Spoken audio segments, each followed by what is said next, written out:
Hello, aujourd'hui nous allons réaliser le flan pâtissier à la noix de coco. Donc pas le flan entier, mais le flan pâtissier avec le fond de pâte en dessous.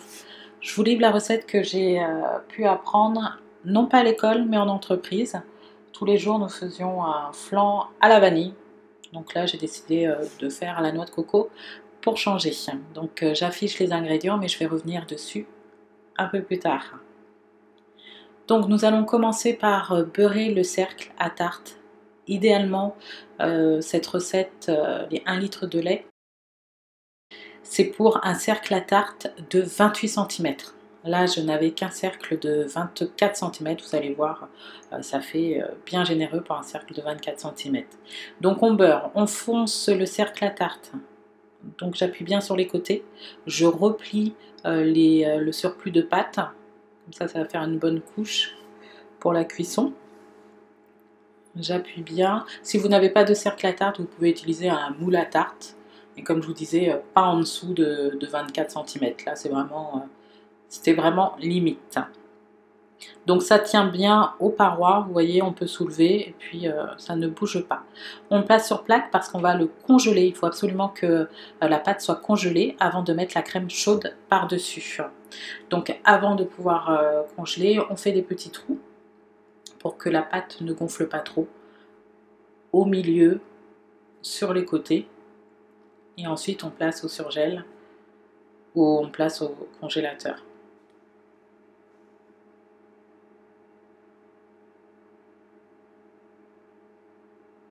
Donc revenons sur les ingrédients, il nous faut 4 œufs, 200 g de sucre, 90 g de fécule de maïs, 1 litre de lait, 100 g de noix de coco râpée. Si vous souhaitez finalement le faire à la vanille, vous prenez une gousse de vanille que vous fendez en deux, vous mettez les graines dans le lait. Si vous souhaitez le faire au chocolat, vous prenez 15% du poids de votre recette et vous ajoutez les pistoles de chocolat une fois que la crème a épaissi à chaud. Donc voilà pour les ingrédients. Donc nous allons verser la fécule de maïs et la moitié du sucre dans notre cuve.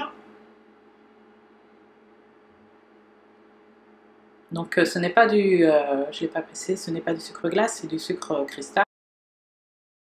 En parallèle, on fait chauffer le lait, la noix de coco et l'autre moitié du sucre. Donc on fait bien chauffer le mélange.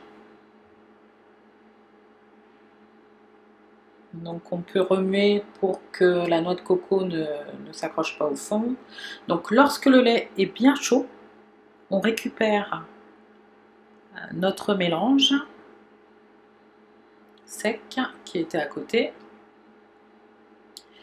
Et nous allons verser le lait chaud. Donc une partie seulement du lait chaud, de quoi bien recouvrir. On remet l'autre partie du lait qu'on laisse continuer à chauffer. Et là, on mélange. Ça se dissout assez vite, car le lait était bien chaud. Voilà, pas de grumeaux normalement. Vous fouettez bien au fond. Donc là, en fouettant le mélange un petit peu refroidi, nous allons pouvoir ajouter les œufs,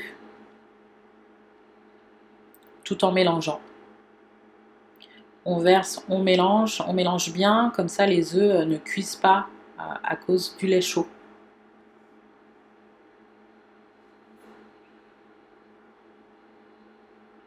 Voilà, on finit de bien mélanger.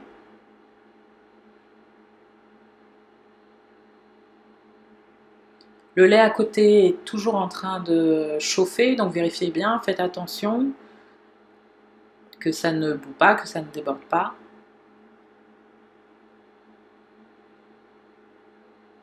Voilà, c'est bien mélangé.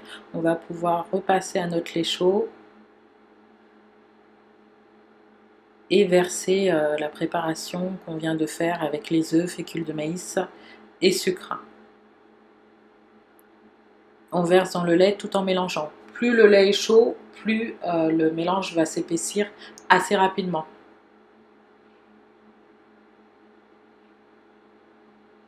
Donc on fouette sans cesse, enfin du moins on remue avec le fouet.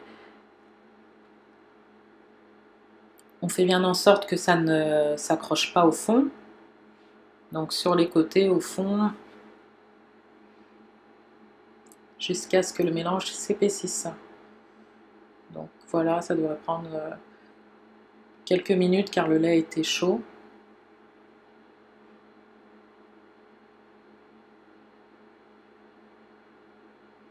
Ça y est, le mélange a épaissi. On fouette bien. Donc contrairement à la crème pâtissière, parce que vous l'avez peut-être remarqué, hein, c'est tout simplement une préparation comme une crème pâtissière. La crème pâtissière, on fait bouillir assez longtemps pour pasteuriser le mélange, parce que c'est une préparation assez sensible.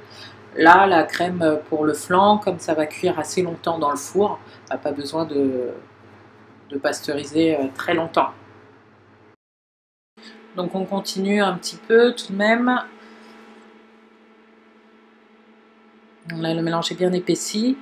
C'est bon, on va pouvoir éteindre le feu et reprendre la pâte que j'avais placée préalablement au surgélateur, comme je vous ai dit tout à l'heure, pour qu'elle soit bien dure, pour ne pas verser le mélange chaud sur une pâte là, qui n'est pas congelée. Ça la ferait peut-être fondre un petit peu. Donc on verse tout le mélange. Alors vous allez voir, dans mon cercle de 24 cm, ça fait assez généreux. C'est pas grave, ce sera peut-être juste un peu moins esthétique à la cuisson, mais c'est pas un grand souci. Mais 24 cm minimum, hein, pas moins. L'idéal étant 28, comme je vous l'ai dit au début de la vidéo. Donc on met tout le mélange. On va lisser le dessus à l'aide de la corne ou à l'aide de la spatule, comme vous voulez. Voilà, on lisse tout. Et on va pouvoir enfourner dans un four qui a été préchauffé à 180 degrés. On va enfourner une cinquantaine de minutes en surveillant la cuisson.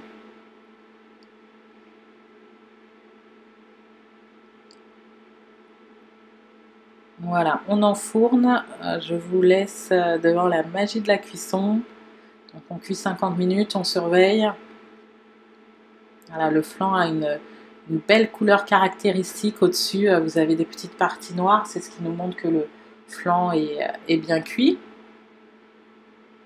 C'est vraiment la couleur caractéristique du flan et puis cette petite peau qui se détache à la fin. Donc voilà, ouais, ça commence un petit peu à déborder, mais ça ne va pas déborder de trop. Voilà, là le flan a refroidi, on a enlevé le cercle. Surtout, on ne coupe pas à chaud. Donc là, je vous montre le fond. J'ai un peu mal cadré, désolé, mais c'est bien cuit. On va pouvoir découper une fois que le flan est bien refroidi. Donc comme je vous disais, le flan a une petite couleur caractéristique là, sur le dessus, mais aussi une part de flan en boulangerie, c'est une part bien généreuse. Donc on fait des belles parts. Donc là je coupe en deux d'abord pour vous montrer l'intérieur. Voilà, on voit les petits grains de noix de coco. Ils ont infusé dans le lait en cuisant, donc vous aurez ce bon goût de noix de coco et puis la texture avec les grains. On finit la découpe et puis après on va pouvoir déguster. Moi personnellement je vais attendre les enfants pour déguster le flan au goûter. Si vous avez des questions, n'hésitez pas en commentaire. Vous aurez la recette sur le site gourmandisépicées.com. Puis voilà, n'hésitez pas à vous abonner. Je vous dis à bientôt. Merci d'avoir suivi la vidéo.